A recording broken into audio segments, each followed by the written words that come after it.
de démarche pour qu'il soit démantelé. Ce 17 octobre était, comme tous les ans, la journée mondiale du refus de la misère. L'occasion de s'arrêter sur le sort des 5 millions de pauvres en France, selon la définition statistique de l'INSEE, un chiffre qui augmente depuis 10 ans. Et pourtant, parallèlement, le gaspillage dans notre pays est devenu une cause nationale, là aussi pour inciter les Français à ne pas jeter et à ne pas consommer inutilement. Hervé Gutmann et Nathalie Berthier ont rassemblé des témoignages qui illustrent cette situation paradoxale. Bienvenue chez vous, Julie. Fifi botte le cœur. Enfin chez elle.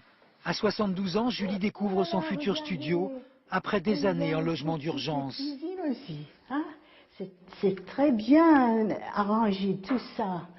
C'est vraiment, c'est le commencement d'une nouvelle vie. Un nouveau départ pour cette femme isolée qui perçoit 600 € de pension. Elle va pouvoir se reconstruire dans cette résidence qui vient d'ouvrir ses portes. C'est du logement durable.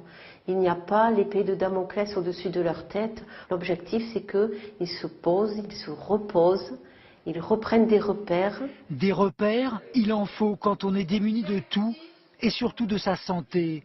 Comme ici à Marseille, dans le 3e arrondissement, le plus pauvre de France, le centre Médecins du Monde, baromètre de la grande précarité, voit arriver des populations plus jeunes au bord de la bascule. On a aussi un public de plus en plus nombreux de gens qui sont un peu moins précaires et qui sont victimes des effets de seuil, qui sont victimes des franchises, des déremboursements, qui ont des couvertures de base mais pas de complémentaires et qui viennent donc, pour qui le dernier recours, c'est Médecins du Monde.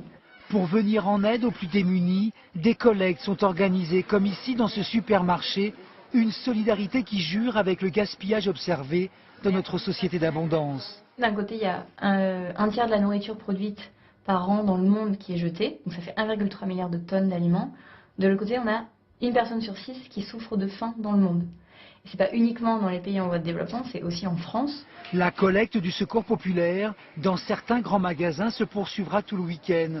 L'occasion pour chacun d'aiguiser sa conscience. Alors je le disais tout à l'heure, des